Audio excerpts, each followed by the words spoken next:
যাকে আজ দুনিয়া ইরানের সর্বোচ্চ নেতা বলে চেনে, তিনি একসময় ছিলেন এক স্বৈরশাসকের অন্ধকার কারাগারে এক অজানা বন্দী। সালটা ছিল 1973। তেহরানের এক ধর্মীয় সভায় আলী খামেনি এমন এক ভাষণ দিয়েছিলেন যা সেই সময়ের স্বৈরশাসক প্রেসিডেন্ট পছন্দ করেননি। আর পরের দিনই তাকে গ্রেফতার করা হয় এবং পাঠানো হয় ইরানের সবচেয়ে ভয়ঙ্কর জেলখানা এভিন প্রিজনে। এটি এমন একটি জায়গা যেখানে মানুষ বেঁচে থাকলেও ভেতর থেকে ভেঙে পড়ত। সেখানে তাকে ভয়ানক নির্যাতনের মুখে পড়তে হয়। কিন্তু খামেনি না ভেঙেছেন না হার মেনেছেন, বরং সেই জেলের দেয়ালের মাঝেই তিনি বিপ্লবের বীজ বপন করেন। তিনি সহবন্দীদের কোরআন শেখাতে শুরু করেন, রাজনীতির জ্ঞান দেন। যে জেলখানায় মানুষ ভয়ে কাঁপত সেখানেই তিনি মানুষকে সাহস দিতে শুরু করেন। আর 1989 সালে সেই জেলের মাটি থেকেই উঠে আসে এক বিপ্লব যা স্বৈরাচারকে উৎখাত করে দেয়। ভাবুন তো, যাকে একদিন চিরতরে চুপ করিয়ে দিতে অন্ধকারে বন্দী করা হয়েছিল, আজ তার কণ্ঠস্বরেই পুরো ইরান চলে। নিঃসন্দেহে আল্লাহ উত্তম পরিকল্পনাকারী। তাই কমেন্টে অন্তত একবার আল্লাহু আকবার। একটা সময় ছিল যখন ফেরাউন দুনিয়ার সব থেকে শক্তিশালী মানুষ ছিল, আর এই শক্তিই তাকে নিজেকে খোদা মনে করাতে শুরু করে। কিন্তু হযরত মুসা আলাইহিস সালাম তার এই ভুল ধারণা ভেঙে দেন। নবুয়ত লাভ করার পর হযরত মুসা আলাইহিস সালাম ফেরাউনের দরবারে গিয়ে বললেন, আমি আল্লাহর নবী আর তোমাকে সত্যের পথে ডাকার জন্য এসেছি। কিন্তু ফেরাউন বলল, যদি তুমি আল্লাহর রাসূল হও তাহলে কোনো নিদর্শন দেখাও। তখন মুসা আলাইহিস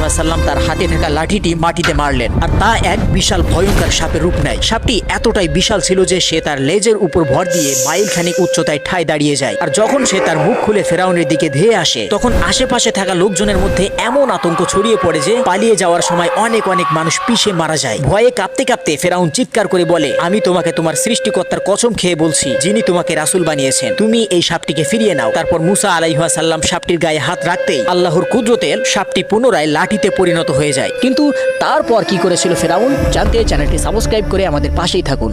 আল্লাহ নিজেই আপনাকে ধনী বানিয়ে দিবেন এবং আপনার রিজিক বৃদ্ধি করে দিবেন যদি এই কয়টি কাজ করেন। রাসূলুল্লাহ সাল্লাল্লাহু আলাইহি ওয়াসাল্লাম বলেন, আল্লাহ তাআলা ইরশাদ করেছেন, হে আদম সন্তান, তুমি যদি আমার ইবাদতে মনোযোগ দাও, আমি তোমার অন্তরকে ঐশ্বর্যে পূর্ণ করে দিব এবং তোমার অভাব দূর করে দিব। আর যদি তুমি তা না করো, তাহলে আমি তোমার দুই হাত কর্মব্যস্ততায় পরিপূর্ণ করে দিব এবং তোমার অভাব অনটন কখনোই দূর করব না। কোরআনে আল্লাহ তাআলা বলেন, সালাত সমাপ্ত হলে তোমরা পৃথিবীতে ছড়িয়ে পড়বে এবং আল্লাহর অনুগ্রহ সন্ধান করবে ও আল্লাহকে অধিক স্মরণ করবে, যাতে তোমরা সফলকাম হও। আমরা অনেক সময় ইবাদত ছেড়ে দিয়ে শুধু রিজিকের পেছনেই দৌড়াই, কিন্তু এটা ভুলে যাই যে আল্লাহর ইচ্ছা ছাড়া কোনো দিনই রিজিকে বরকত আসে না। মনে রাখবেন, আল্লাহর ইবাদত আর রিজিকের চেষ্টার মাঝে ভারসাম্য রাখাই একজন প্রকৃত মুমিনের পরিচয়। তাই শুরু করুন ইবাদত।